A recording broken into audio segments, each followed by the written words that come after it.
Welcome back for another deep dive, listeners. Ready to dig into some juicy source material today? Always up for a challenge. This time, we're taking a deep dive into a story that's sending ripples through, well, pretty much everywhere. We're talking Elon Musk, accusations of data manipulation, and a First Amendment battle brewing in Texas. Sounds like a headline cocktail. Right. It's all centered around the Texas Attorney General's investigation into Media Matters for America, that left-leaning media watchdog group. I'm familiar. So what's the deep dive angle here? What's in the stack of sources today? You've sent over a whole mountain of legal filings and news articles on this case, so we've got a lot to unpack. The big question is, what does this all mean for corporate accountability, free speech, the big stuff? Don't keep us in suspense. Let's dive in. Okay, so this whole thing blew up when Elon Musk and, of course, his company X, formerly Twitter, accused Media Matters of, let's just say, playing fast and loose with the facts. So basically manipulating screenshots to make it look like big-time advertisers, I'm talking IBM, Apple, Oracle, were appearing right next to some pretty extreme content on X. Yikes, that's a big no-no for advertisers. Mm-hmm. No one wants their brand associated with that, especially these days. Talk about a PR nightmare for X. You can say that again. We're talking potential financial disaster, too, if those companies pulled their ads. The stakes are through the roof for both sides. But Media Matters, they're not backing down. They're claiming they were just doing their jobs, standard journalistic practices, using available tools to show what they see as a worrying trend since Musk took over. And that trend being? Basically, that content moderation's gone downhill on X, leading to, shall we say, a more unsavory environment. I can see how that would raise eyebrows, but how does the Texas Attorney General come into play here? Right. So this is where things get interesting. The AG, Ken Paxton, is using something called the Deceptive Trade Practices Act, the DTPA, to go after Media Matters. DTPA, isn't that usually for consumer protection, shady business deals and whatnot? Right. Seems a bit out of left field for a media organization. You're telling me. It's definitely raised some eyebrows, especially with Musk going on the offensive, calling for a full-blown thermonuclear lawsuit against Media Matters. Thermonuclear, huh? That's not exactly subtle. This sounds serious. It is. He's not messing around, wants them to retract the report, pay damages, the whole 9 yards. We're talking a full-on legal battle royale. Okay, so we've got Musk throwing legal punches, a Texas AG using an unusual law, and Media Matters caught in the middle. But how does this affect, the average person? That's the key question, right? This isn't just about some Twitter feud. It gets to the heart of how we hold powerful companies accountable, especially in the digital world. Think about it. Media Matters was basically acting as a watchdog here. What happens if that watchdog role gets muzzled by legal threats? Not a great precedent to set.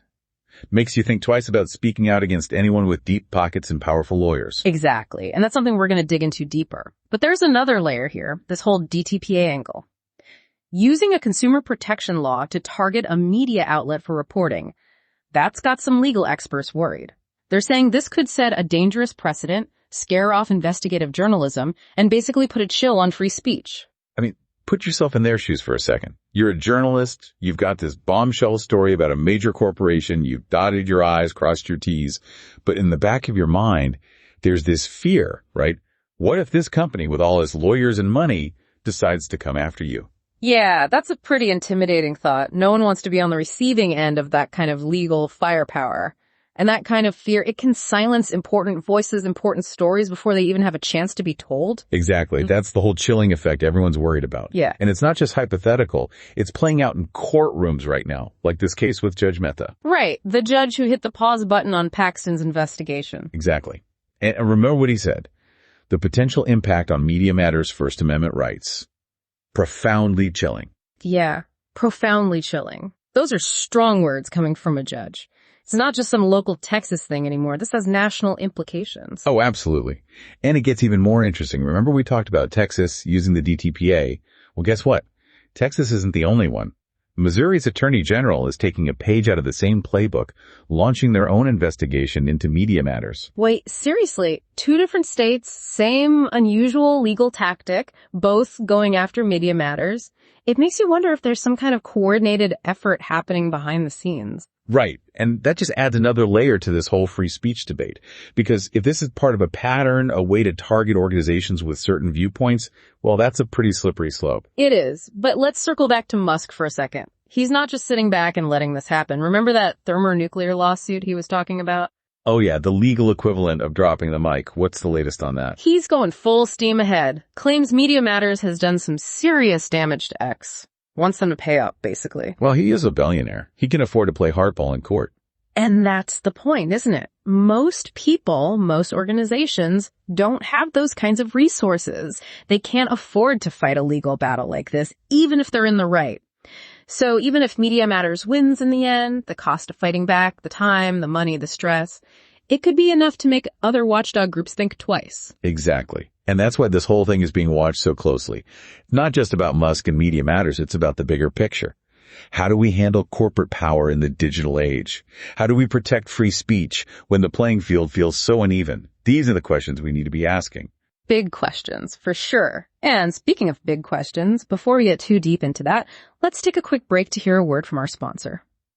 Because, let's face it, we all need a little boost sometimes, especially when we're grappling with these complex issues.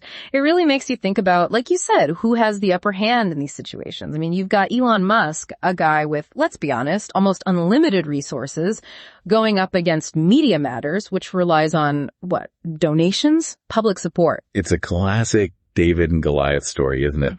And it raises some really uncomfortable questions about fairness. Like, if an organization like Media Matters, which isn't exactly small potatoes, can get dragged through the mud like this, what chance do smaller groups have? You know, the little guys, the citizen journalists, regular people who just want to speak truth to power? Right.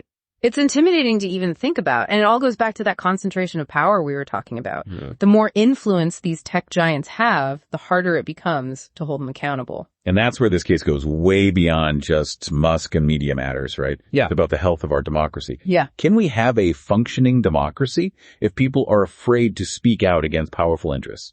It's a scary thought. In this case, depending on how it shakes out, it could set a precedent for how these battles are fought in the future. Like, what happens if Musk wins? If the courts say, yep, using the DTPA like this is totally fine. That's the million-dollar question, isn't it? Oh. It could embolden others to use the same playbook. Suddenly you've got corporations everywhere using lawsuits or even just the threat of lawsuits to silence their critics. And just like that, investigative journalism, holding the powerful accountable, it all becomes a whole lot riskier. And that's a chilling thought, because a free press, a press that's free to investigate, to question, to criticize, that's the bedrock of a healthy democracy. So what can we do? How do we make sure these conversations keep happening, that the little guy still has a fighting chance? Well, I don't have a magic bullet, unfortunately. But I do think awareness is key. We need to understand what's at stake here, how these power dynamics work, and support organizations like Media Matters that are fighting the good fight, whether it's through donations, subscriptions, or even just amplifying their message. Every little bit helps. Couldn't agree more. We all have a role to play in protecting those democratic values. Because without a free press, without accountability, we're all in trouble. Folks, we've reached the end of another deep dive. We've dug through legal documents, analyzed arguments, and tried to make sense of a case with huge implications, but as always, the conversation doesn't end here. There's always more to uncover. Exactly. So stay curious, keep asking those tough questions, and keep fighting for a more informed and accountable world. Until next time, thanks for joining us on The Deep Dive.